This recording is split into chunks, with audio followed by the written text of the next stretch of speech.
याह की स्तुति करो, यहोवा का धन्यवाद करो, क्योंकि वो भला है और उसकी करुणा सदा की है।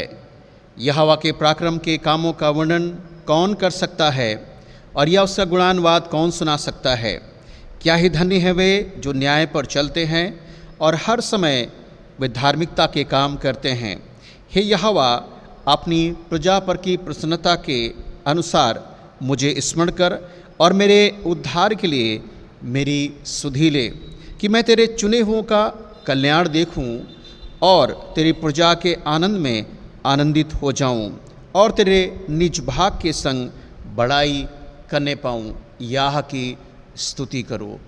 आइए प्रार्थना करें। सर्वशक्तिमान जीवित परमेश्वर पिता, हम आपके मधुर मीठे नाम में आपकी हुजूरी में आते हैं और आपके पवित्र महान नाम को हम धन्य कहते हैं, धन्यवाद देते हैं परमेश्वर पिता, आपकी दया के लिए, आपकी करुणा के लिए, आपके उपकारों के लिए, आपकी भलाइयों के लिए, आपकी आशीषों के लिए, आपके अद्भुत कामों के लिए जो भी तक आपने हमारे जीवन में किए हैं।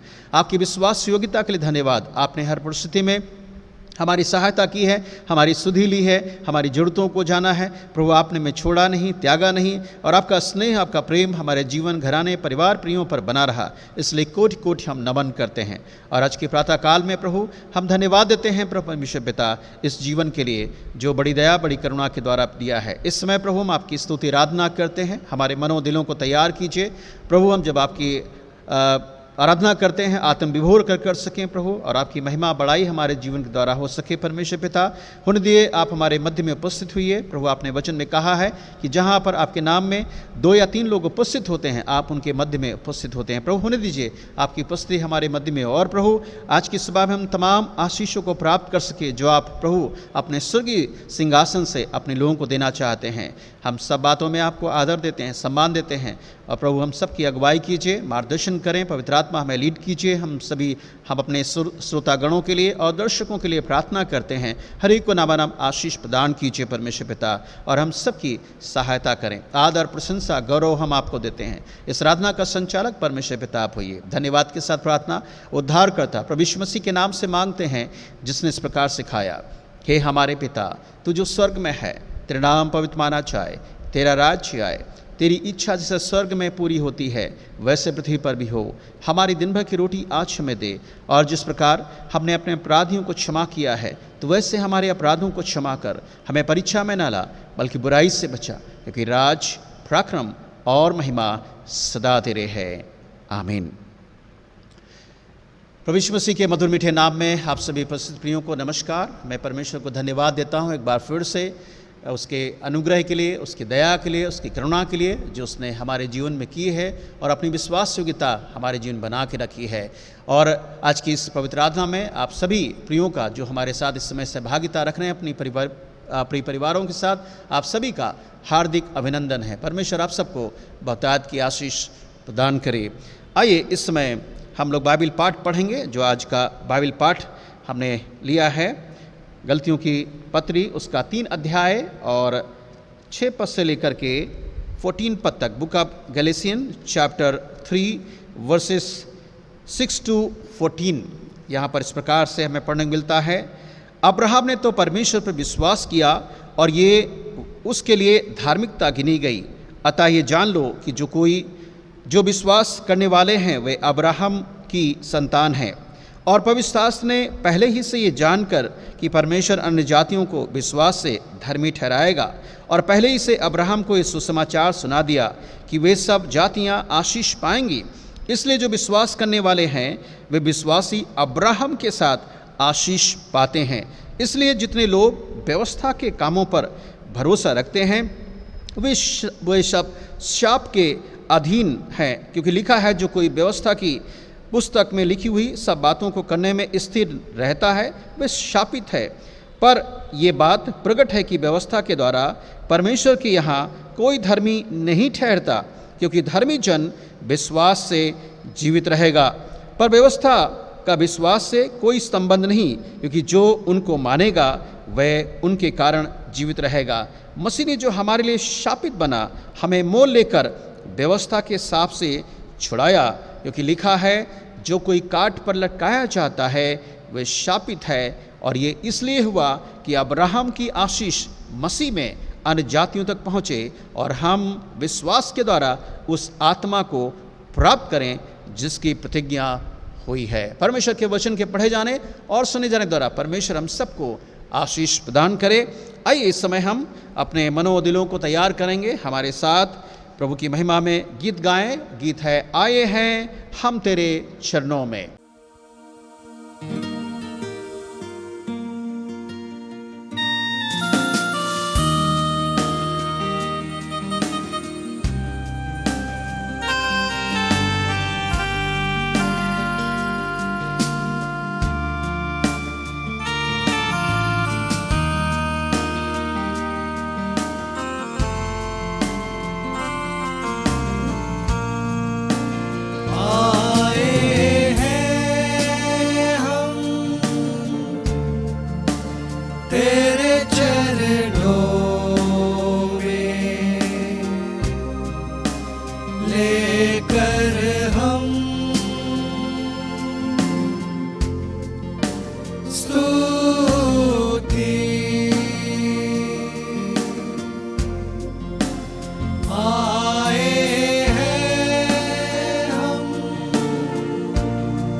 मिलती है हमें तुझसे चंगाइयाँ, देता तू हमें पापों से मुक्ति, मिलती है हमें तुझसे चंगाइयाँ, देता तू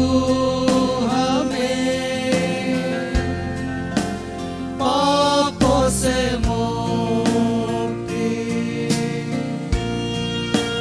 मिलती है हमें तुझसे चंगाइयाँ,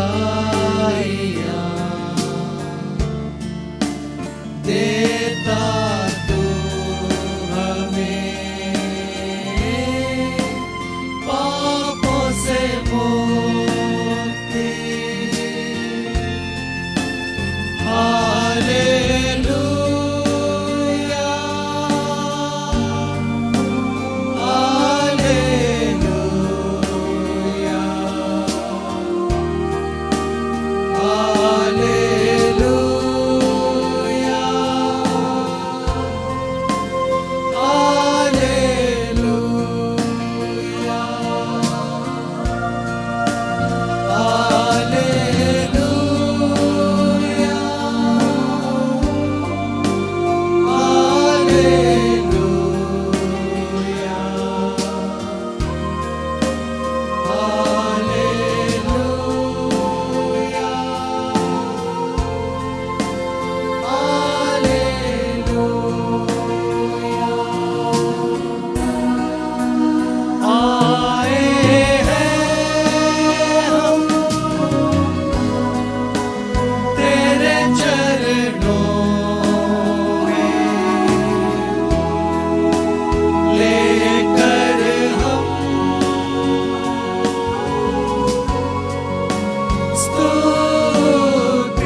समय हम लोग प्रार्थना की ओर अपना ध्यान केंद्रित करेंगे। मैं निवेदन करना चाहूँगा, यदि आप चाहते हैं कि हम आपके परिवार प्रियों के लिए और बीमार भाई बहनों के लिए दुआ करें, तो अपने प्रार्थना निवेदन हमें भेजें चर्च ऑफिस के नंबर पर या हमें डायरेक्ट इन फ़ोन नंबर पर। हमारा फ़ोन नंबर जिन लोग पास नहीं है कृपया नोट कर सकते हैं।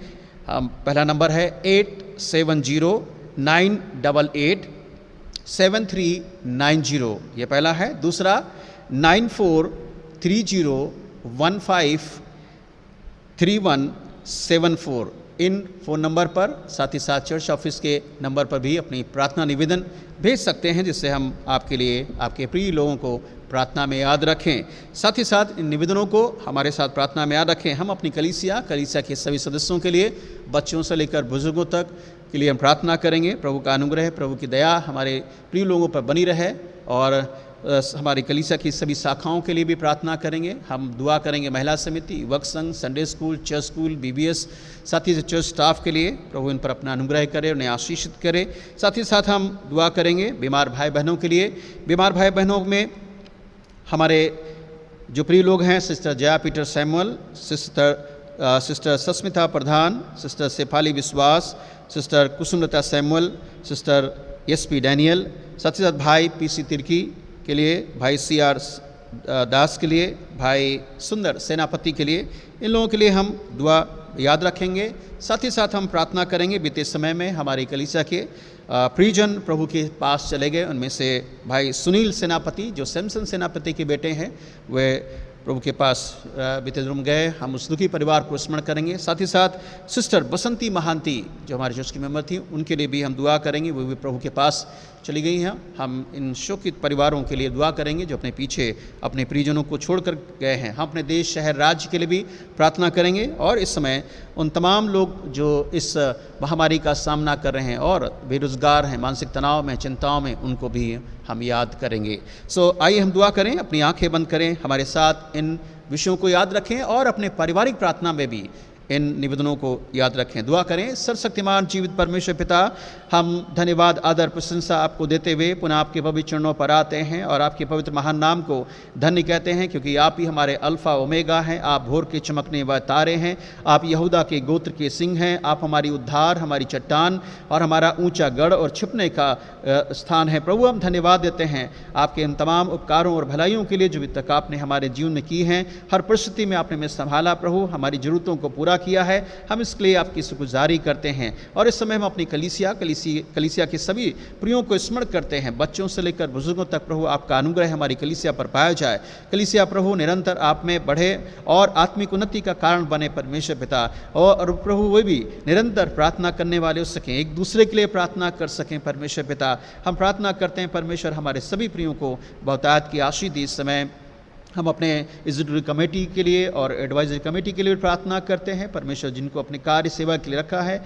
आप अपने ज्ञान में, समझ में, बुद्धि में परिपूर्ण करें। आपका डर भय उनके जीवन पाया जाए और उनके माध्यम से जितने निर्णय लिए जाएं परमेश्वर, आपकी अगुवाई में हो सके परमेश्वर। अपने कार्य सेवा के लिए उन्हें और भी इस्तेमाल कीजिए। हम प्रार्थना करते हैं, अपनी जितनी शाखाएँ हमारी हैं उन शाखाओं को भी स्मरण करते हैं। हम दुआ करते हैं हर एक को जो जिम्मेदारी प्रभु आपने दी है वो बखूबी प्रभु अपनी प्रभु उस जिम्मेदारी को निभा सकें और आपकी विश्वास योग्यता में बने रहें। हमारी प्रार्थना है परमेश्वर पिता, इस समय हम तमाम बीमार भाई बहनों के लिए प्रार्थना करते हैं जिनके नाम लिए गए हैं, और आपने सब कुछ जाना है, सुना है प्रभु, क्योंकि आप अंतर्यामी परमेश्वर पिता हैं। हम एक मन होकर उनके लिए भी मांग लेते हैं, प्रार्थना करते हैं। वे चाहे मौसम के उतार चढ़ाव के कारण हो, चाहे परमेश्वर वे किसी भी समस्या का सामना क्यों ना कर रहे हों और अपने बीमारी की अवस्था में अपने बिस्तरों पर पड़े। हमारी प्रार्थना परमेश्वर पिता, अपने सामर्थ्य भरे हाथों को बढ़ाकर उन्हें स्पर्श कीजिए। उनकी दुर्बलता, निर्बलता, असहायपन, लाचारी, लाइलाज बीमारी प्रभु आपकी सामर्थ्य नाम में दूर होने पाए। हम प्रार्थना करते हैं, अपने छुटकारा दीजिए, स्वतंत्रता दीजिए, आज़ादी दीजिए, जिससे स्वस्थ होकर आपकी महिमा बढ़ाई प्रभु अपने जीवन के द्वारा कर सकें और कह सकें कि प्रभु यीशु मसीह ने मेरी सुधि ली है और मुझे छुटकारा दिया है। हम प्रार्थना करते हैं उन दुखी परिवारों के लिए प्रभु जो हमारे मध्य से बीते समय में प्रभु आपके पास चले गए। हमारी प्रार्थना है परमेश्वर पिता, आप उनको तसल्ली, इत्मीनान, शांति, सांत्वना प्रदान करें। जो प्रभु प्रिय परिवार के लोग वर्तमान में प्रभु हैं, हमारी दुआ हम सबको साथ हो और पर उनके आंखों के आंसुओं को पोंछें। और परमेश्वर अपनी उपस्थिति के द्वारा प्रभु उस कमी को जो कोई पूरा नहीं कर सकता है आप पूरा करें। प्रभु ने ढाढ़स, हिम्मत दें, स्थिरता प्रदान करें, उनकी भौतिक आत्मिक अवस्थाओं की पूर्ति करें। और प्रभु निरंतर वे जीवित धन्य आशा पर भरोसा विश्वास करें जो आपने हमारे लिए दी है, कि जैसे आदम में सब मरते हैं वैसे मसीह में सब जिलाए जाएंगे। हम प्रार्थना करते हैं, हम सबके साथ हम अपने देश, शहर, राज्य के लिए प्रार्थना करते हैं। बड़ी आशीष प्रदान कीजिए, हमारा देश उन्नति तरक्की करे परमेश्वर पिता। और प्रभु जो समस्याएं हमारे देश की वे उनका सबका निदान हो सके। इस समय बहुत सारे युवा पीढ़ी बेरोज़गार हैं, मानसिक तनाव में हैं, चिंताओं में हैं, बेघर हैं, बेरोज़गार हैं, समस्याओं का सामना कर रहे हैं। और प्रभु आर्थिक जो उनकी तंगी है प्रभु उसके लिए भी हम प्रार्थना करते हैं, दुआ करते हैं आने वाले समय में परमेश्वर पिता ये इन तमाम परिस्थितियों में परिवर्तन आने पाए और प्रभु उनके लिए विशेष योजना हो सके। हमारी प्रार्थना है परमेश्वर पिता वे डिप्रेशन से, मानसिक तनाव से बाहर निकलें और जीवित परमेश्वर आपको जानने वाले हो सकें। हमारी प्रार्थना उनकी सुधि लें, उनकी हर एक अवस्थाओं को पूर्ति करें और उन पर अपना अनुग्रह करें। हम अपनी भारत सरकार, राज्य सरकार और सारे प्रशासनिक अधिकारियों के लिए प्रार्थना करते हैं, हर एक को नामानाम आशीष प्रदान कीजिए परमेश्वर पिता, जिससे हमारे देश में चैन मन पाया जाए परमेश्वर, और हमारा देश उन्नति करे, आर्थिक स्थिति को स्थिरता प्राप्त हो सके। प्रभु हम प्रार्थना करते हैं इस समय प्रभु, विशेष करके हम दुआ करते हैं हम तमाम आपके दास दासियों के लिए, पास्टर, प्रचारक, एवंजलिस्ट, सेवकाओं के लिए भी दुआ करते हैं, उन पर भी अपना अनुग्रह करें, उनकी सेवा को आशीषित करना, फलवंत करना, दुख सताव में प्रभु आप उनके साथ होना और उनके परिवार की भी सुरक्षा देना परमेश्वर। निरंतर प्रभु आप में, आपके ज्ञान में आपकी पहचान बढ़ते जाएं। हम अपने देश के इन तमाम जवानों, सोल्जर्स के लिए प्रार्थना करते हैं जो बॉर्डर पर तैनात हैं प्रभु, अपने जान की परवाह किए बिना वे दिन रात चौकसी करते हैं। हमारी प्रार्थना है उनको भी सुरक्षा देना और उनके परिवार को सुरक्षा देना, जिससे हमारे देश की रक्षा और सुरक्षा बेहतरी से कर सकें परमेश्वर पिता। हमारी प्रार्थना है परमेश्वर पिता, विशेष करके जब हम आपके वचन की ओर अपना ध्यान केंद्रित करते हैं, हमें सुनने के कान, समझने की बुद्धि और ग्रहण करने वाला और मन फिराने वाला हृदय दीजिए, जिससे आपका वचन हमारे जीवन में कार्य करे प्रभु और आपकी विश्वास योग्यता में पाया जाए। हम सबके साथ हो, हमारे सभी दर्शकों और श्रोतागणों को आशीष प्रदान कीजिए। आदर, प्रशंसा, गौरव हम आपको देते हैं। धन्यवाद के साथ प्रार्थना उद्धारकर्ता प्रभु यीशु मसीह के मधुर मीठे नाम में, आमीन। इस समय हम परमेश्वर के वचन की ओर अपना ध्यान केंद्रित करेंगे। गलतियों की पत्री 3 अध्याय जो आपके समक्ष पढ़ा गया है 6 पद से 14 पद तक, हम उस पर मनन करेंगे। बीते हमने चौथे भाग में आपके साथ में पवित्र आत्मा के कार्य के बारे में हमने बताया था कि पौलुस गलतिया के विश्वासियों के मध्य में शिक्षा देता है कि परमेश्वर कि पवित्र आत्मा किस तरह से एक विश्वासी के जीवन में कार्य करता है, उसके नए जीवन में, उसको आगे बढ़ने, पवित्र जीवन जीने में और एक आत्मिक जीवन जीने में और पारदर्शिता जीवन जीने में वो किस तरह से पवित्र आत्मा अगुवाई करता है। हमने पिछले सप्ताह इन 6 पॉइंट को देखा था। आज हम लोग और कुछ महत्वपूर्ण बातों को देखेंगे जो आज का जो विषय है, जो पौलुस इस 3 अध्याय 6 पद से लेता है, और वो है प्रूफ ऑफ द स्क्रिप्चर, यानी बाइबल का प्रमाण। क्या बाइबल प्रमाण करती है इसके बारे में हम देखेंगे। और जब हम इस पाठ को पढ़ते हैं तो जैसा कि हम परमेश्वर के वचन देखते हैं, बीते दिनों में आपको बताया था कि गलतिया की कलीसिया में कुछ लोग बाहर से आकर के और कुछ भ्रांतियाँ, गलत शिक्षाओं को प्रचार प्रसार किया, जिसके कारण विश्वासी अपने उस विश्वास से बहक जाते हैं। और पौलुस जब को मालूम होता है कि वह ज़्यादातर व्यवस्था के कामों पर मानना, पालन करना, उसके अनुसार चलना, उस पर जोर वो देते हैं और विश्वासी कुछ समय तक उनमें भटक जाते हैं। और जब पौलुस को इस बात को मालूम होता है, वो करेक्ट करता है, सुधार करता है और ये कहता है व्यवस्था के कामों से कोई भी जन उद्धार प्राप्त नहीं कर सकता है, बल्कि वो विश्वास के द्वारा और प्रभु के वचन के द्वारा वो अनंत जीवन का भागीदार हो सकता है। और इस विषय को लेकर आगे हम देखेंगे कि प्रूफ ऑफ द स्क्रिप्चर, इसके बारे में हम देखते हैं कि जो हमारा दुनिया, हमारा ब्रह्मांड जो बनाया गया है परमेश्वर के वचन के द्वारा ही बनाया गया है। यूहन्ना 1 अध्याय में अगर आप पढ़ेंगे तो वहाँ लिखा है, आदि में वचन था और वचन परमेश्वर के साथ था और वचन ही परमेश्वर था। और इसी के द्वारा लिखा है जो कुछ बनाया गया है वो परमेश्वर के वचन के द्वारा ही और परमेश्वर के द्वारा ही रचा गया है। और लिखा उसके बिना कोई भी वस्तु नहीं बनाई गई है। तो प्रमाण देखेंगे, पौलुस कुछ बताना चाहता है इस वचन के द्वारा गलतिया के विश्वासियों को परमेश्वर के वचन कितना महत्वपूर्ण है और कितना आवश्यक है और क्या क्या वो प्रूफ करता है। हम जब 3 अध्याय 8 पद में पढ़ते हैं तो वहाँ पर पौलुस इस शब्द को उपयोग करता है। ध्यान से देखेंगे, लिखा है, और पवित्र शास्त्र ने पहले ही से ये जानकर कि परमेश्वर अन्य जातियों को विश्वास से धर्मी ठहराएगा, ये पहले ही से अब्राहम को सुसमाचार सुना दिया गया था कि तुझ में सब जातियाँ आशीष पाएंगी। तो एक शब्द यहाँ पर लिखा होली वर्ड्स या पवित्र शास्त्र के बारे में यहाँ पर शब्द उपयोग करता है गलतिया के विश्वासियों को कि वचन जो है ये जो वर्ड अंग्रेजी में आया है और यूनानी भाषा में लोगोस मतलब है कि ये सामर्थी वचन, पावरफुल वचन किस तरह से लोगों के जीवन में कार्य करता है और परिवर्तन लाता है। सो हम आज की सुबह में देखेंगे, बाइबल प्रमाणित करती है कि अब्राहम ने परमेश्वर पर विश्वास किया। 6 पद से अगर आप देखेंगे तो पहली बात हम लोग देखेंगे, लिखा अब्राहम ने तो परमेश्वर पर विश्वास किया और वो उसके लिए धार्मिकता गिनी गई। सो हम पहली बात यहाँ पर देख रहे हैं, बाइबल परमेश्वर का वचन, धर्मशास्त्र प्रमाणित करता है कि अब्राहम ने प्रभु पर विश्वास किया। और इस बात को अगर आप मेरे साथ देखेंगे तो हम देख सकते हैं उत्पत्ति की पुस्तक में, बुक ऑफ जेनेसिस हमारे साथ अगर आप निकालेंगे, बुक ऑफ जेनेसिस और चैप्टर 15 1 से हम लोग देख लेंगे। 1 पद से उत्पत्ति की पुस्तक में लिखा है, इन बातों के पश्चात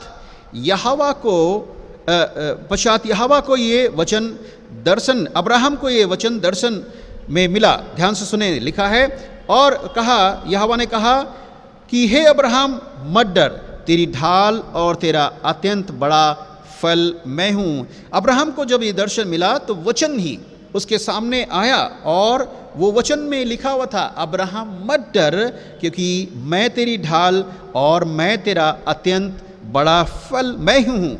दूसरे पद में अगर आप देखेंगे तो अब्राहम ने कहा, हे प्रभु यहोवा, मैं तो निर्वंश हूँ और मेरे घर का वारिस ये दमिश्की एलियाजर होगा, सो तू मुझे क्या देगा।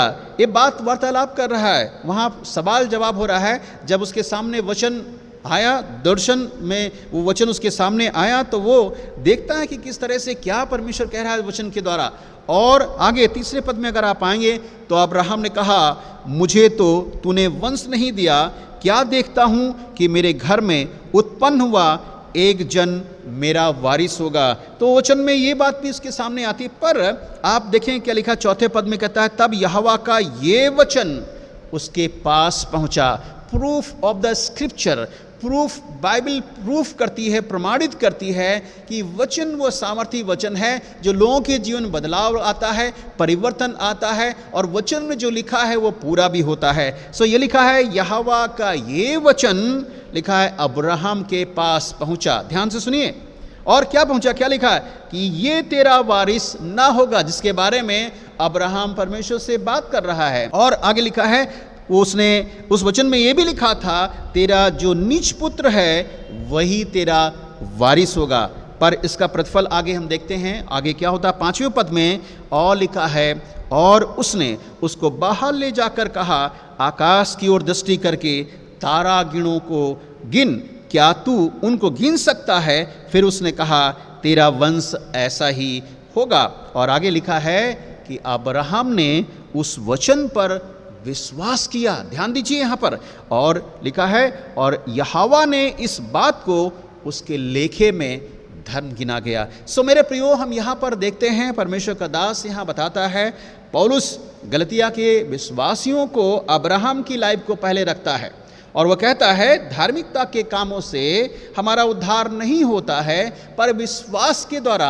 और अब्राहम ने परमेश्वर के वचन पर और परमेश्वर पर विश्वास किया। मेरे प्रियो, जब हम परमेश्वर पर विश्वास करते हैं, और लिखा है, और जब हम उस पर भरोसा यकीदा रखते हैं, बाइबल कहती है कि हम उसके प्रति धर्मी गिने जाते हैं। और अब्राहम के जीवन में यही हुआ, उसने परमेश्वर की सबसे पहले आज्ञा को माना, और आज्ञा मानना ही हमारे लिए एक बड़ी विश्वास है। आज्ञा मानना, मानकर चलना कि हम जो हमसे बोल रहा है, जो हमसे बात कर रहा है, जो हमसे प्रतिज्ञा कर रहा है, और उसको हम सुनकर उसके अनुसार अपने जीवन को व्यतीत करते हैं, ये हमारा विश्वास है। उसके अनुसार हम अपने कार्यों करते हैं, ये हमारा विश्वास है। तो अब्राहम ने परमेश्वर के वचन पर और परमेश्वर पर विश्वास किया, उसकी प्रतिज्ञाओं पर विश्वास किया, और बाइबल कहती है वो यहोवा ने उसको धर्मी करार दिया। और इस बात को यहाँ पर पौलुस जोड़ देता है और बताता है गलतिया के विश्वासियों को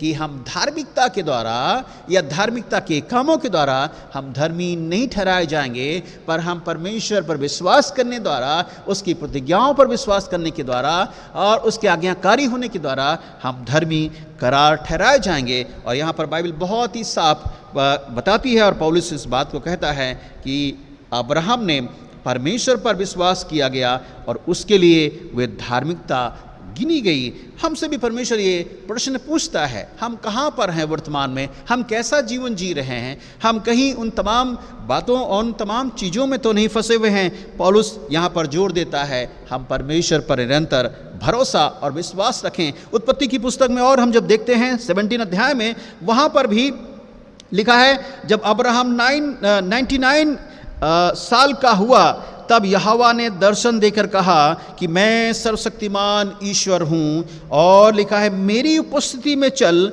और सिद्ध होता जा और मैं तेरे वंश को अत्यंत बढ़ाऊंगा।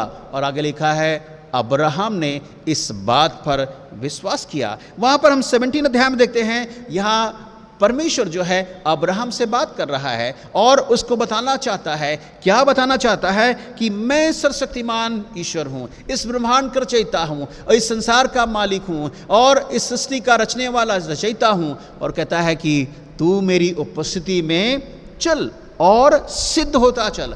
मेरे प्रियो, यदि हम परमेश्वर की आशीषों को पाना चाहते हैं तो हम इस वचन को अपने जीवन में गंभीरता से लें, जिस तरह से अब्राहम ने अपने जीवन में गंभीरता से लिया और परमेश्वर की उपस्थिति में चलता रहा, और बाइबल बताती वो सिद्ध होता गया और परमेश्वर ने अपने वायदे को, अपनी प्रतिज्ञा को, अपने वचन को उसके जीवन में पूरा किया। और परमेश्वर यही हमसे अपेक्षा करता है। अब्राहम ने परमेश्वर की आवाज़ को सुना और उसके लिए वो धर्मी करार दिया गया। और आगे लिखा है इस तरह से परमेश्वर ने उससे कहा कि मैं तुझे अत्यंत बढ़ाऊंगा, and I will increase you in number. कहता है मैं तेरी संतानों को भी बढ़ाऊंगा। और परमेश्वर ने उसमें आश्वासन भी दिया 15 अध्याय में। परमेश्वर ने कहा जिस तरह से आकाश में तारे हैं और उसी तरह से मैं तेरी संतानों को भी बढ़ाऊंगा। सो हमारा परमेश्वर आशीष का स्रोता है, और यदि हम परमेश्वर की आशीषों को पाना चाहते हैं, हम परमेश्वर पर विश्वास रखें, उसके वचन पर विश्वास रखें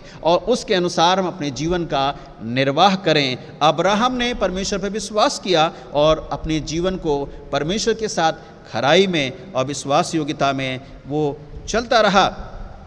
हम देखते हैं रोमियो की पत्री 4 अध्याय में अगर आप पढ़ेंगे तो वहाँ पर एक और महत्वपूर्ण बात हमें पढ़ने को मिलती है। लिखता है 4 अध्याय में पवित्र शास्त्र क्या कहता है, क्या कहता है, अब्राहम ने परमेश्वर पर विश्वास किया और ये उसके लिए धार्मिकता गिना गया।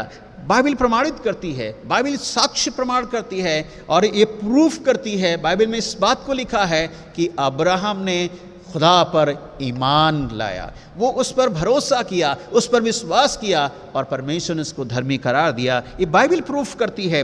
आगे हमें इब्रानियों की पत्री में अगर आप 11 अध्याय में पढ़ेंगे तो वहाँ पर भी आप देख सकते हैं इस बात को परमेश्वर के दासों ने लिख दिया है और बाइबल प्रूफ करती है। लिखा है विश्वास ही से अब्राहम जब बुलाया गया तो आज्ञा मानकर, ध्यान दें, सबसे पहले उसने परमेश्वर की आज्ञा को माना और आज्ञा मान करके वो विश्वास के साथ, लिखा है ऐसी जगह निकल गया जिसे मिरास में लेने वाला था और उसे नहीं मालूम था कि मैं किधर जाता हूं, तो भी वो निकल गया। मेरे प्रियो, अब्राहम को मालूम था जिसने मुझे बुलाया है, जिसने मुझे दर्शन दिया है, जिसने मुझे वचन दिया है, जो मुझसे प्रतिज्ञा करता है, उसने उसकी बात को मान करके अपने निज देश को और अपने घराने को, अपनी धन संपत्ति को और अपने तमाम सुख समृद्धि को उसने वहाँ छोड़ दिया।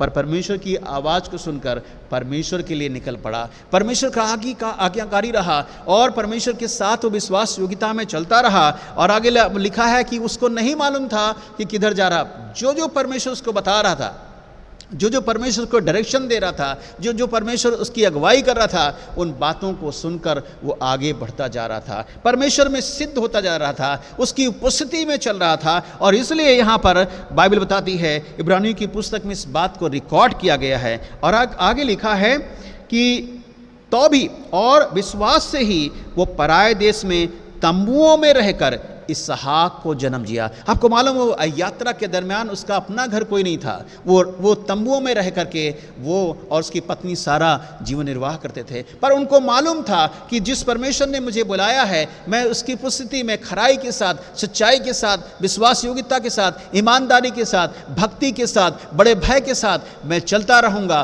और जिसने वायदा किया है वो वायदा को पूरा करेगा। क्यों?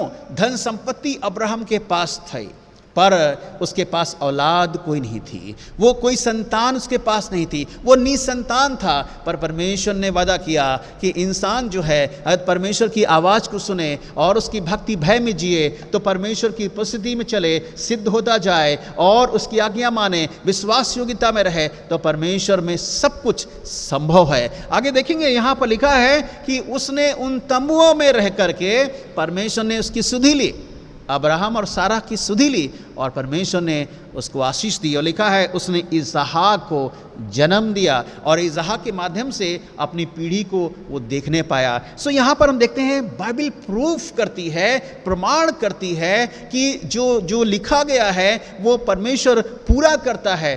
कब? जब हम उसकी उपस्थिति में चलते हैं, सिद्ध होते हैं, परफेक्ट होते हैं, खराई के साथ चलते हैं और धार्मिकता के साथ जीवन निर्वाह करते हैं, पवित्रता के साथ अपने आप को बनाए रखते हैं, तो परमेश्वर अपनी वायदे को, अपनी प्रतिज्ञा को, अपने वचन को पूरा करता है। सो अब्राहम खराई के साथ परमेश्वर के साथ चलता रहा और लिखा है वो विश्वास के द्वारा धर्मी करार दिया गया, ना कि धार्मिकता के द्वारा। पौलुस इस बात को कोट करता है। गलतियों की पत्री 3 अध्याय में अगर आप पढ़ेंगे तो उसमें भी आप देख सकते हैं, तुम सब विश्वास के द्वारा यीशु पर जो करते हो परमेश्वर की संतान हो। सो हम जब प्रभु पर विश्वास कर लेते हैं, गलतियों 3 अध्याय 26 पद में अगर आप देख सकते हैं इस बात को कहता है, जब हम उस परमेश्वर प्रभु पर विश्वास कर लेते हैं तो अब हम उसकी संतान हो जाते हैं, उसके बेटे बेटियां हो जाते हैं। इस बात को हमने पीछे अपने संदेश में आपके सामने रखा था। सो हमने पहली बात देखी यहाँ पर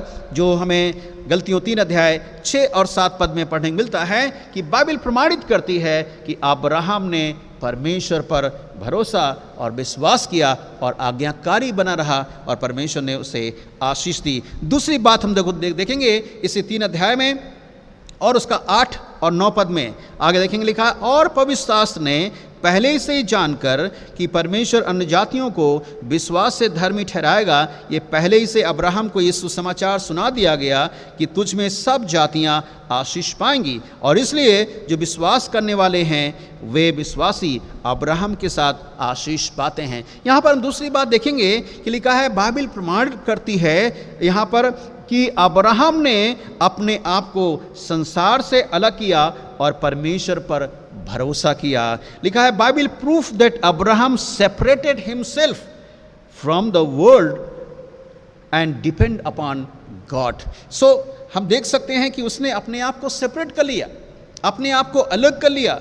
और बाइबल भी हमें इस बात को बताती है, अलग करना का मतलब है समझौता, कि हम कई बार संसार में रहकर बहुत सारी चीज़ों के साथ समझौता कर लेते हैं, पर अब्राहम ने संसार की उन बातों से जो उसके लिए हानि का कारण रहती है, जो नुकसान उसे दे सकती थी, उनके साथ उसने समझौता नहीं किया। उसने परमेश्वर की आवाज़ को सुना, आज्ञा को माना, खराई के साथ चलता रहा। उसने संसार के साथ समझौता नहीं किया। वो जहाँ से निकला था उसने फिर वापस मुड़कर उसने नहीं देखा, पर विश्वास के साथ चलता गया। उसने अपने उन तमाम चीज़ों पर भरोसा विश्वास नहीं किया, पर परमेश्वर की बातों पर भरोसा विश्वास किया। संसार की वस्तु पर उसने कंप्रोमाइज़ नहीं किया। बाइबल में से बहुत सारे लोग हैं जिन्होंने संसार की वस्तुओं में से कंप्रोमाइज़ या समझौता नहीं किया। अब जब हम समझौता करते हैं तो वहाँ पर वो खराई, वो धार्मिकता, वो पवित्रता, वो विश्वास योग्यता हमारे जीवन से हट जाती है। हम देखेंगे कुछ बातों को। हम रोमियो की पत्री अगर आप मेरे साथ 12 अध्याय chapter 12 verse 2, book of Roman chapter 12 verse 2 में यहाँ पर लिखा है पौलुस क्या कहता है विश्वासियों को, कहता है तुम संसार की नाई ना बनो या संसार की तरह ना बनो, पर तुम्हारी बुद्धि के नए हो जाने से तुम्हारा जीवन भी बदलता जाए और जिससे तुम परमेश्वर की इच्छा अनुभव से मालूम करते रहो। पौलुस क्या कहना चाहता है इस वचन के द्वारा कि हम जब परमेश्वर के साथ चलते हैं और परमेश्वर की अगुवाई में चलते हैं, परमेश्वर के मार्गदर्शन में चलते हैं, परमेश्वर के भय भक्ति में जीवन निर्वाह करते हैं, तो हम संसार की चीज़ों से समझौता ना करें।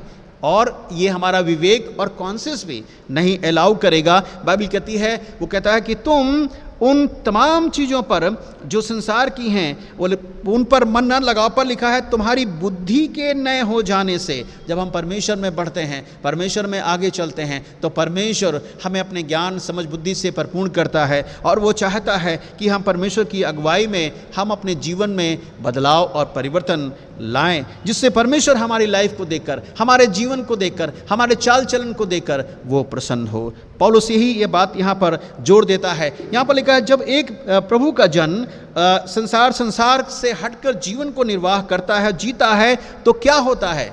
देखेंगे दाऊद कुछ हमारे लिए कुछ कहना चाहता है। दाऊद अगर भजन संहिता 4 अध्याय अगर आप मेरे साथ पढ़ेंगे तो वहाँ पर दाऊद कहता है ये जान रखो कि यहोवा ने अपने भक्त को अपने लिए अलग रखा है कि जब भी वो परमेश्वर को पुकारे तब वो सुनेगा। एक जब व्यक्ति संसार की वस्तुओं से, संसार से अलग करके रखता है, वो जब समझौता नहीं करता है, परमेश्वर उसको उसके एक उद्देश्य के लिए, एक पर्पस के लिए, एक विशेष करके अपने कार्य के लिए उसको अलग रखता है। और इसलिए अलग रखता है, दाऊद यहाँ पर आश्वासन देता है, बताना चाहता है कि परमेश्वर अपने भक्त को इसलिए सेपरेट करके रखता है कि जब भी वो पुकारे, चाहे दुख हो, सुख हो, समस्याएं हो, कठिनाइयाँ हो, कष्ट हो, पीड़ाएं हो, दुख बीमारियाँ हो, जब हम परमेश्वर को ऐसी परिस्थिति में पुकारेंगे तब परमेश्वर अवश्य हमारी प्रार्थनाओं को सुनेगा। तो दाऊद कहता है एक भक्त जो अपने आप को इस संसार से,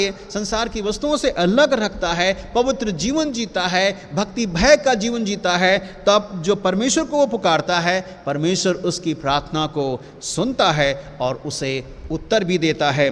हम निर्गमन की पुस्तक में देख सकते हैं, यहाँ पर इस्राएलियों, निर्गमन 33 अध्याय अगर आप मेरे साथ पढ़ेंगे तो वहाँ लिखा है इस्राएल लोग जब जब खराई के साथ और विश्वास योग्यता के साथ परमेश्वर के साथ चलते रहे और वे एक ऐसा जीवन जीते रहे जिसके द्वारा परमेश्वर प्रसन्न हुआ। और बाइबल जाती है परमेश्वर उनके साथ रहा। जब जब उन्होंने पुकारा, वो भूखे हुए तो परमेश्वर ने उन्हें भोजन दिया, और ऐसा भोजन जो स्वर्गीय भोजन था, वो मन्ना भी उनको खिलाया। जब प्यासे हुए तो परमेश्वर ने उनको पानी पिलाया। और ऐसी कठिन परिस्थितियों में जहाँ कहीं कुछ पानी का नामो निशान नहीं था, ना कहीं कोई नदी, ना तालाब, नहीं कुआं, कहीं कुछ नहीं था, पर वैसी परिस्थिति में भी परमेश्वर ने उनको पानी पिलाया, चट्टान से पानी पिलाया। और आपको मालूम है कि परमेश्वर ने उनके वस्त्रों को भी पुराने नहीं होने दिया। लिखा है कि उनके पैर भी, पांव भी नहीं फूले। उस यात्रा में वे जो चलते रहे 40 साल तक, मेरे प्रियजनों, वो बियाबान जंगल में परमेश्वर उनको हर रोग से, हर बीमारी से, हर दुख से, हर तकलीफ से, आने वाली विपदा से, आपदा से उनको बचाता रहा। मेरे प्रियो, जब हम एक ऐसा खराई का जीवन जीते हैं, जब हमारा समझौता नहीं करते हैं किसी वस्तुओं से, परमेश्वर हमारे साथ रहता है। यहाँ मूसा लिखता है उस निर्गमन की पुस्तक में 33 अध्याय में, वो कहता है दिन में वो बादल का खंभा, जब धूप उन पर पड़ती थी तो परमेश्वर की उपस्थिति कैसे रहती थी, उनके पर छाया देता था कि इस्राएली लोग उस धूप के, उस तपन में, वो चिलचिलाती धूप में जब यात्रा करें तब वे किसी प्रकार का कोई थकन या तकलीफ महसूस ना करें। तो बादल का खंभा परमेश्वर उनके पर लेकर आता था और वो छाया में चलते थे। और रात जब आती थी तो इस वर्तमान की जो ज्योति है, ये जो हम देख रहे हैं, उनके पास टॉर्च और कोई लाइट नहीं थी, पर परमेश्वर अपनी ज्योति को उनके पर लेकर आता था। वो बताता था कि मैं तुम्हारे साथ हूं, मैं तुम्हारे साथ चल रहा हूं, मैं तुम्हारे मध्य में हूं। तो दिन में बादल का खंभा और रात्रि में ज्योति का खंभा होकर के प्रभु उनके साथ चलता था। सो मेरे प्रियो, जब हम एक ऐसा जीवन जीते हैं जो प्रभु को ग्रहण स्वीकार योग्य होता है, परमेश्वर हमारे साथ चलता है और हमको त्यागता नहीं है और कभी छोड़ता भी नहीं है। भजन का दाऊद का लेखक 37 अध्याय में लिखता है, यहोवा पर भरोसा रख, भला कर, देश में बसा रहे, सच्चाई में मन लगाए रहे और यहोवा को अपने सुख का मूल जान, वही तेरे मनोरथों को पूरा करेगा। सो दाऊद यहाँ पर हमें और आपको बताना चाहता है कि एक विश्वासी जो है, जो प्रभु की आज्ञा को मान करके और वो अपने जीवन को निर्वाह करता है, वो परमेश्वर पर भरोसा रखे। दाऊद यही कहता है, दाऊद ने परमेश्वर पर भरोसा रखना सीखा और जब परमेश्वर पर भरोसा रखना सीखा तो परमेश्वर ने उसकी आवश्यकताओं को, उसकी ज़रूरतों को पूरा करे। लिखा है, यहोवा को अपने सुख का मूल जान, वही तेरे मनोरथों को पूरा करेगा। अब्राहम ने परमेश्वर पर विश्वास किया, भरोसा किया, आज्ञाकारिता में चला और उसकी मन की अभिलाषा, हिज डिजायर जो थी, उसकी अभिलाषा थी, परमेश्वर ने पूरा किया और वो थी संतान, कि परमेश्वर उसको संतान दे। और परमेश्वर ने अपने वायदों को उसके जीवन में पूरा किया। कब? जब वो खराई विश्वास योग्यता के साथ प्रभु के साथ चलता रहा। दाऊद भजन 143 अध्याय में 143 में भी लिखता है, परमेश्वर पर भरोसा रखने वाला सदैव परमेश्वर के मार्ग पर चलता रहता है। सो जो परमेश्वर पर भरोसा रखते हैं वे परमेश्वर के बताए मार्ग पर सदैव चलते रहें। अब्राहम को जब बुलाया गया उसने परमेश्वर पर भरोसा रखा और परमेश्वर के मार्ग पर चलता रहा। दाऊद जब परमेश्वर के पर भरोसा रखा, विश्वास किया, वो परमेश्वर के बताए मार्ग पर चलता रहा और परमेश्वर ने उसके सहायता सुधी ली और दुख सुख में उसके साथ रहा और हर आने वाली समस्या का भी समाधान परमेश्वर ने किया। तो यहाँ पर सेपरेटेड जीवन जो है, बाइबल में हम डैनियल की लाइफ के बारे में देखते हैं। डैनियल ने राजा की वो जो मेज का भोजन था उसके सामने जब परोसा किया, उसने समझौता नहीं किया। उसने कहा, मैं राजा के भोजन को खाकर मैं क्यों अपवित्र अपने आप को करूं। सो राजा का भोजन में बहुत सारी ऐसी चीज़ें थी, उसमें दाख मधु था और ऐसी चीज़ें जो उसके जीवन को शायद वो अपवित्र कर सकती थी, नुकसान पहुंचा सकती थी, वो शायद उसमें पाप में गिर सकता था, पर उसने उन चीज़ों से समझौता नहीं किया। वो खराई के साथ जीवन जीता रहा, विश्वास योग्यता के साथ जीवन जीता रहा, परमेश्वर की आज्ञाकारिता में जीवन जीता रहा, परमेश्वर को अपने जीवन के द्वारा प्रसन्न करना सीखा और लिखा। इसलिए परमेश्वर ने डैनियल को आशीष दिया और अपने भेदों को डैनियल के ऊपर प्रकट किया, जिसके बारे में हम डैनियल की पुस्तक में पढ़ सकते हैं। सो समझौता, कई बार हम गलत चीज़ों से समझौता कर लेते हैं और सब समझौता गिर जाते हैं, हम उसकी गुलामी में चले जाते हैं, हम उसकी दासता में चले जाते हैं, हम उसमें फंस जाते हैं और जब हम फंस जाते हैं तो हम निकल नहीं पाते हैं। मेरे प्रियो, हम यूसुफ की लाइफ के बारे में देखते हैं। यूसुफ जब पोतीपर के घर में पहुंचाया गया तो वहाँ पर देखते हैं कि जब जिस घराने में रहता था वहाँ पर भी उसने इन तमाम चीज़ों को जो उसका स्वामी या उसकी स्वामिनी कहती थी वो उसके साथ वो विश्वास योग्य बना रहा।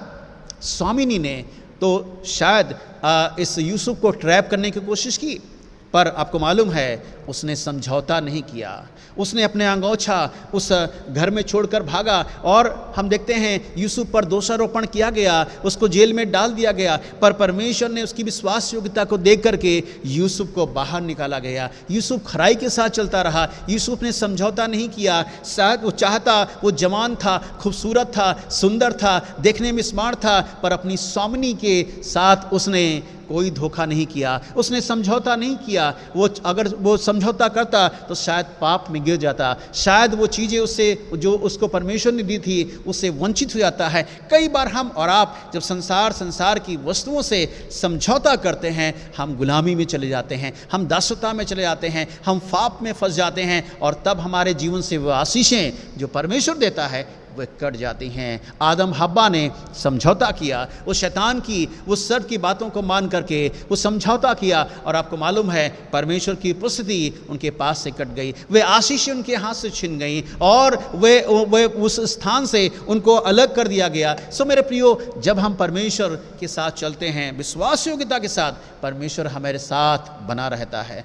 मूसा परमेश्वर के साथ विश्वास योग्यता में चलता रहा, प्रभु उसको आशीष देता रहा, निरंतर उसको आगे बढ़ाता रहा। और बाइबल यही कहती है रोमियो की पत्री में, जब हम पढ़ते हैं बुक ऑफ रोमन चैप्टर 4, और लिखा है और वे निश्चय जाना, किसने? अब्राहम ने, कि उसने ये निश्चय जान लिया कि जिसने प्रतिज्ञा किया है वह पूरा करने में सामर्थी है। सो अब्राहम ने इस बात को यहाँ पर बताता है कि जो परमेश्वर ने मुझे बुलाया है, वायदा किया है, जिसने वचन दिया है, वो सामर्थी है, वो सर्वशक्तिमान परमेश्वर है, वो सक्षम है इस कार्य को करने के लिए, और उसने उस पर विश्वास किया और उसके साथ चलता रहा। सो बाइबल प्रमाण देती है इस बात के लिए कि अब्राहम ने एक सेपरेटेड जीवन जिया, उसने समझौता नहीं किया। जहाँ से उसने अपनी यात्रा को आरंभ किया था वो उस जगह को छोड़ करके वो परमेश्वर की ओर चला और फिर उसने पीछे मुड़कर नहीं देखा और इसलिए परमेश्वर ने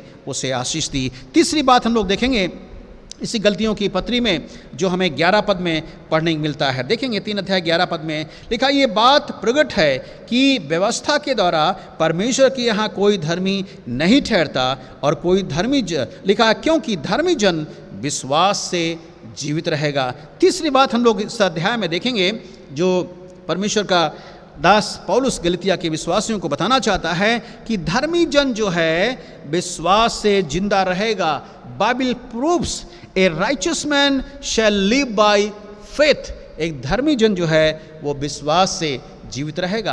बाइबल में बहुत सारे साक्ष्य दे सकते हैं, लोगों के बारे में देख सकते हैं जिन्होंने परमेश्वर पर विश्वास किया और वे जब परमेश्वर के साथ चले उनके जीवन में बहुत सारा उतार चढ़ाव आया, बहुत सारे दुखों का सामना करना पड़ा, यातनाओं का सामना करना पड़ा और समस्याओं का सामना पड़ गया, उन पर दोषारोपण लगाया गया, उन्हें बदनाम भी किया गया, पर परमेश्वर उनके साथ रहा। परमेश्वर उनको उस परिस्थिति से निकाला, उन्हें बाहर निकाला और परमेश्वर ने उनको सोने की नाई खरा पाया। मेरे प्रियो, बाइबल बताती है परमेश्वर ने आशीष दिया। क्यों? क्योंकि वे धर्मी जन बताते हैं। धर्मी, जब हम परमेश्वर की आज्ञा को मानते हैं और उसके अनुसार चलते हैं और उसकी इच्छा को पूरा करते हैं, उसके बताए मार्ग पर चलते हैं, उसके लिए दुख सहते हैं और तमाम बातों को हम सहते हैं, परमेश्वर हमको धर्मी करार देता है। और बाइबल कहती है वो जन विश्वास से जिंदा रहेगा। उसको मालूम है कि मेरा परमेश्वर जिस पर मैं भरोसा विश्वास रखता हूँ मेरी ज़रूरतों को पूरा करेगा, चाहे भौतिक हो चाहे आत्मिक हो। और यहाँ पर अब्राहम ने परमेश्वर पर भरोसा किया, विश्वास किया और परमेश्वर ने उपयुक्त समय में अपनी योजना को पूरा किया। यानी कहा जब हम परमेश्वर पर विश्वास करते हैं और तब धर्मी ठहराए जाते हैं और उसके राज्य में हम ग्रहण किए जाते हैं। मूसा की लाइफ के बारे में देख सकते हैं। मूसा, अगर आप मेरे साथ निर्गमन 34 का 28 पद पढ़ेंगे, देखेंगे कि जब एक व्यक्ति विश्वास के साथ जब जीता है वो कैसे परमेश्वर उसको रक्षा करता है, संभालता है, सुरक्षित रखता है। एक उदाहरण देखेंगे मूसा की लाइफ के बारे में। लिखा है मूसा तो वहाँ यहोवा के संग 40 दिन और 40 रात रहा और तब तक ना तो उसने रोटी खाई और ना पानी पिया। आप देख सकते हैं कि जब परमेश्वर ने मूसा को उस सिनाई पर्वत पर बुलाया और जब वहाँ गया तो वो निराहार रहा 40 दिन तक। कैसे जिंदा रहा? विश्वास के द्वारा, क्योंकि बाइबल कहती है मेरा धर्मी जन विश्वास के द्वारा जीवित रहेगा। Righteous man shall live by faith. और ये मूसा परमेश्वर पर भरोसा और विश्वास रख करके वो चलता और बुलाया गया, उसने भरोसा रखा, विश्वास किया और लिखा 40 दिन और 40 रात उस सिनाई पर्वत पर निराहार। लिखा उसने रोटी भी नहीं खाई और पानी भी नहीं पिया। कारण क्या था?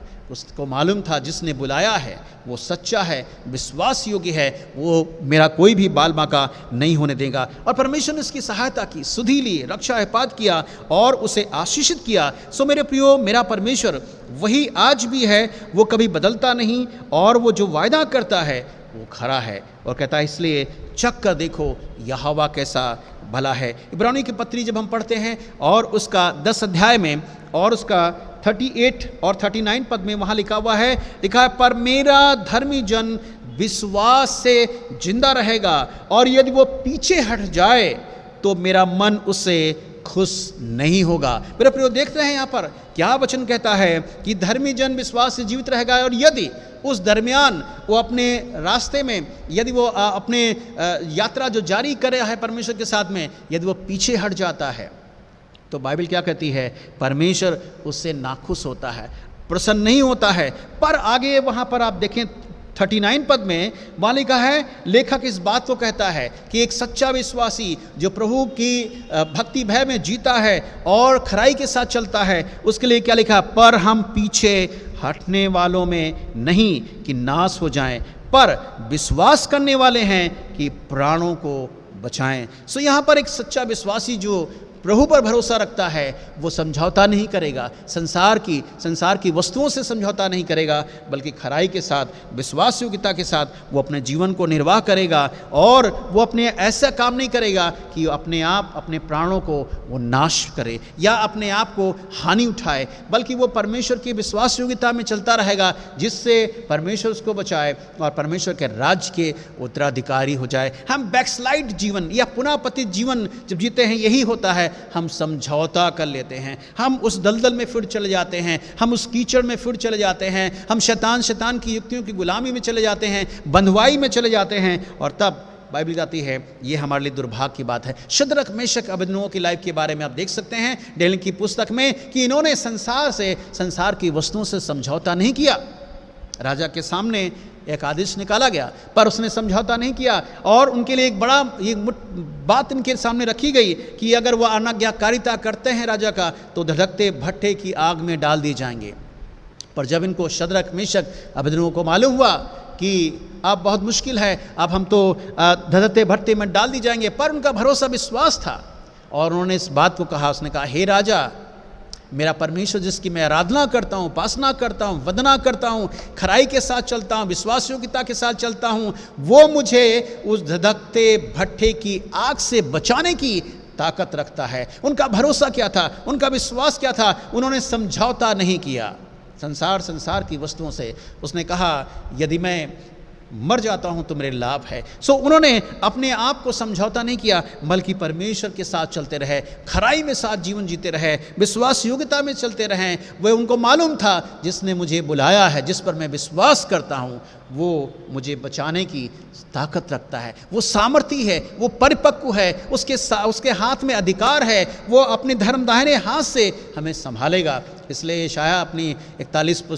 अध्याय में कहता है, यशायाह 41 में लिखा मत डर कि मैं तेरे साथ हूँ, और लिखा है मैं तुझे अपने धर्म दाहिने हाथ से तुझे संभाल लूँगा। एक राइट, एक अधिकार जो परमेश्वर के पास है, वो हमें हर परिस्थिति में संभालेगा। हम इस वचन के द्वारा उत्साहित इंकरेज करना चाहेंगे, हम अपने जीवन में कहीं भी क्यों न हो, हम परमेश्वर में बने रहें और परमेश्वर की विश्वास योग्यता में रहें। हम अब्राहम की नाई समझौता ना करें। अब्राहम ने संसार की वस्तुओं से समझौता नहीं किया, डैनियल ने संसार की वस्तुओं से समझौता नहीं किया, शद्रक मेशक अबेदनगो ने संसार की वस्तुओं से समझौता नहीं किया, खराई के लिए जीते रहे और परमेश्वर को अपने जीवन के द्वारा प्रसन्न करना सीखा। हम कहाँ पर हैं? क्या हमारे जीवन के द्वारा परमेश्वर की महिमा हो रही है? क्या हम परमेश्वर को प्रसन्न कर रहे हैं? आखिरी बात बताकर हम विराम देंगे, जो हमें गलतिया की पत्री 3 अध्याय में 13 और 14 पद में हमें पढ़ने मिलता है। लिखा है जो कोई काट पर लटकाया जाता है वो श्रापित है। मसीह ने जो हमारे लिए श्रापित बना, हमें मोल लेकर व्यवस्था के शाप से छुड़ाया, क्योंकि लिखा है जो काट पर लटकाया जाता है वो श्रापित है। बाइबल प्रमाणित करती है कि मसीह ने हमें श्राप से बचा लिया, हमें छुड़ा लिया। Bible proves that Christ has redeemed us from कर्स।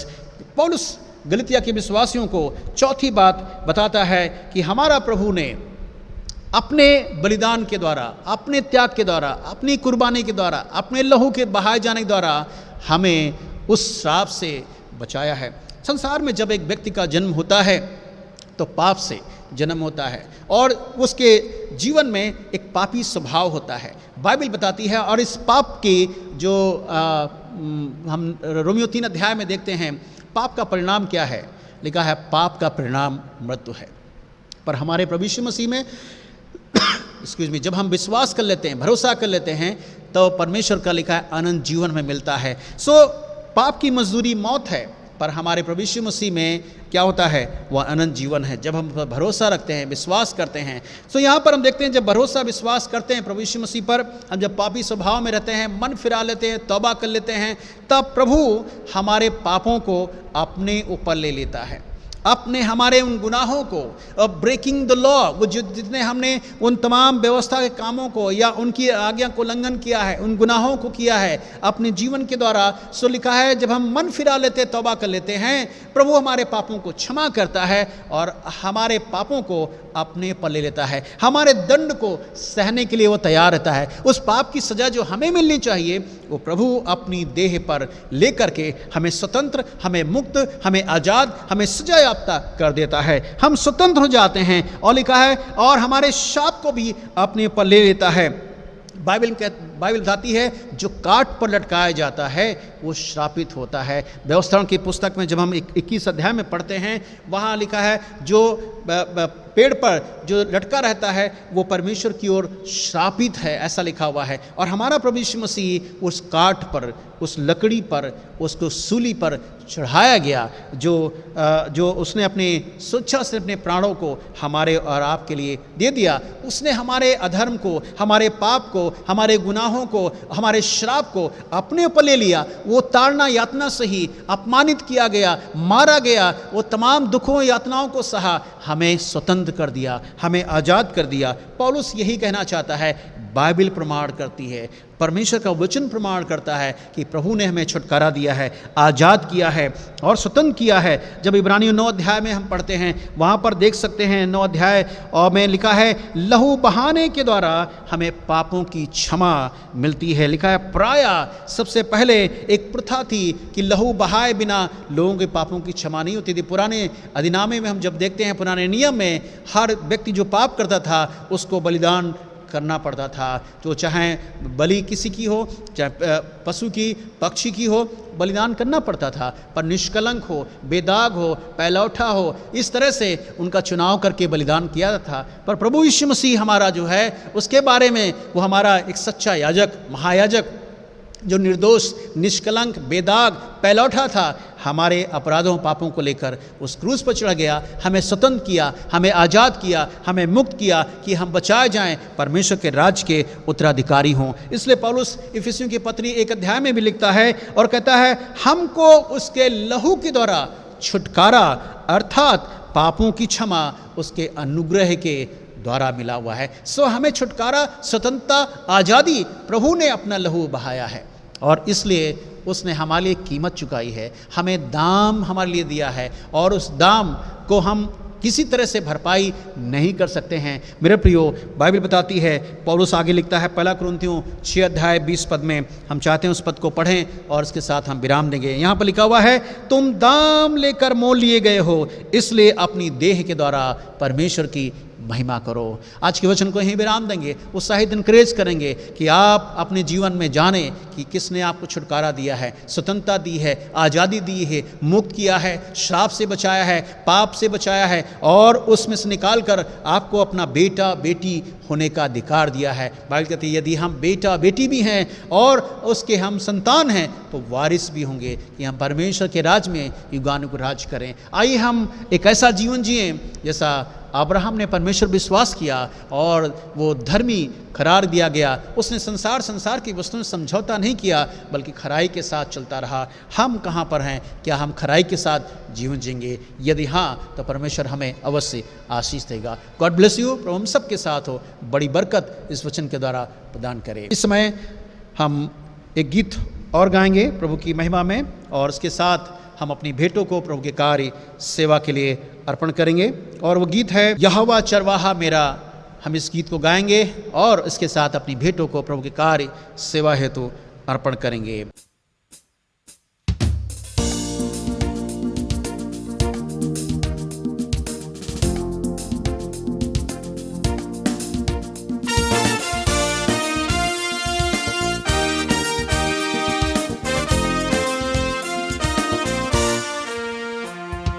यहोवा चरवाहा मेरा, कोई घटी मुझे नहीं है। हरी चराइयों में मुझे स्नेह से चराता वह है। यहोवा चरवाहा मेरा, कोई घटी मुझे नहीं है। हरी चराइयों में मुझे चराता वह है। मृत्यु के अंधकार से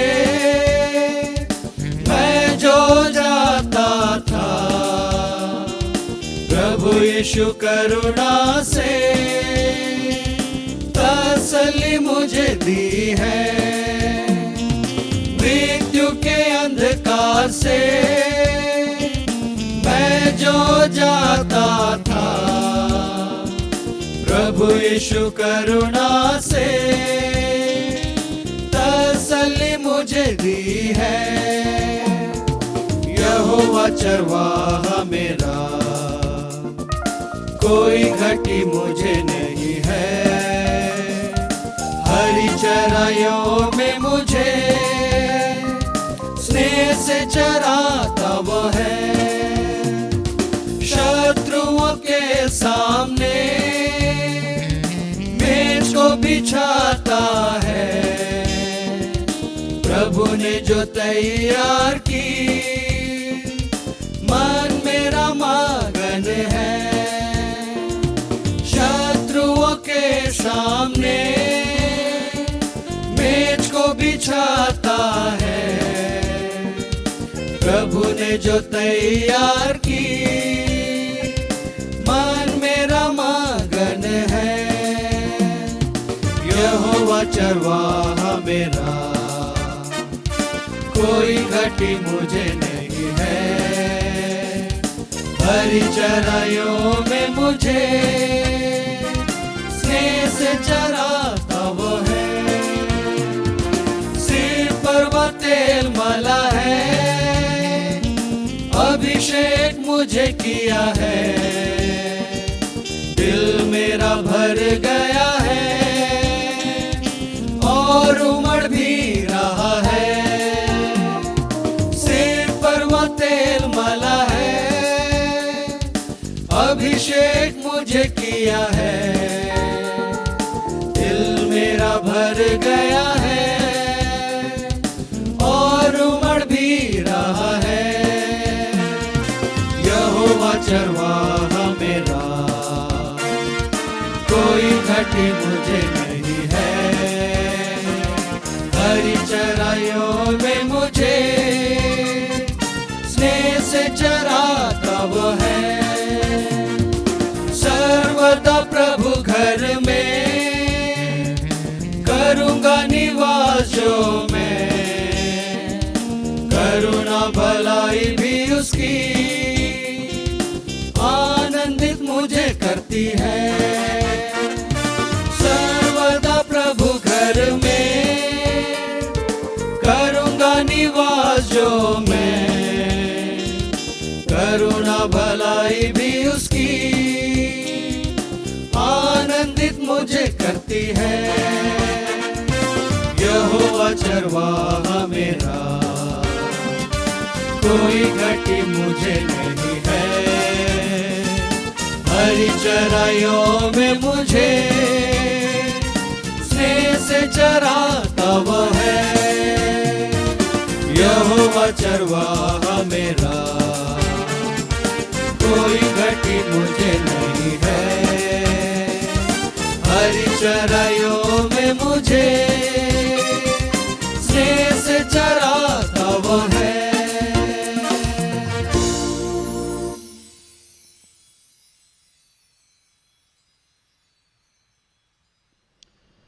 हम इस समय अपने स्थान पर खड़े हो जाएंगे और हम लोग सब मिलकर के इस भेंटों के लिए प्रार्थना करें। आइए हम दुआ करें, अपनी आंखें बंद करें। प्रेमी पिता परमेश्वर, हम दिल की गहराई से धन्यवाद देते हैं इन सारी भेंटों के लिए जो आपके लोगों ने प्रभु अपनी कमाइयों में से आपके लिए दिया है। हमारी प्रार्थना है इन सारी भेंटों को स्वीकार कीजिए। जब खर्च हो प्रभु आपके राज और आपकी कार्य सेवा के लिए खर्च किया जाए। हमारी प्रार्थना है देने वालों को बहुतायत की बरकत दे और आने वाले समय में और भी हम आपकी आशीषों को प्राप्त कर सकें और आपकी सेवा है तो हम खर्च कर सकें। हम सबके साथ हमारी विनती स्वीकार कीजिए और हमें स्वीकार कीजिए, हमारी भेंटों को स्वीकार कीजिए और बड़ी बरकत दें। धन्यवाद देते हैं आज के जीव वचन के लिए भी जो प्रभु हमने सुना है, हमारे जीवन में कार्य करे, 100 गुना फलवंत हो, हम आज्ञाकारी बने रहें। हम सबकी सहायता करें, सुधि लें और आशीष दें। धन्यवाद के साथ प्रार्थना उद्धारकर्ता प्रभु यीशु मसीह के नाम में, आमीन। डॉक्सोलॉजी।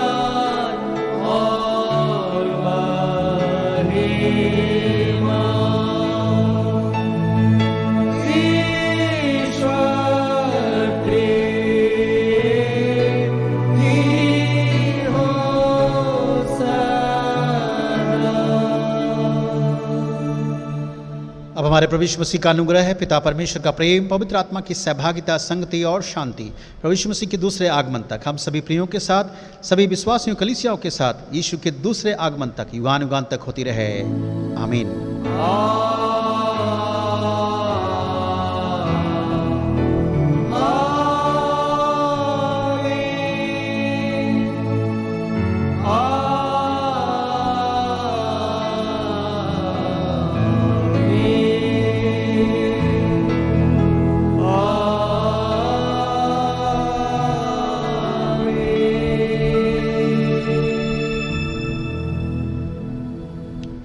परमेश्वर आप सबको आशीष दे। God bless you. Thank you so much.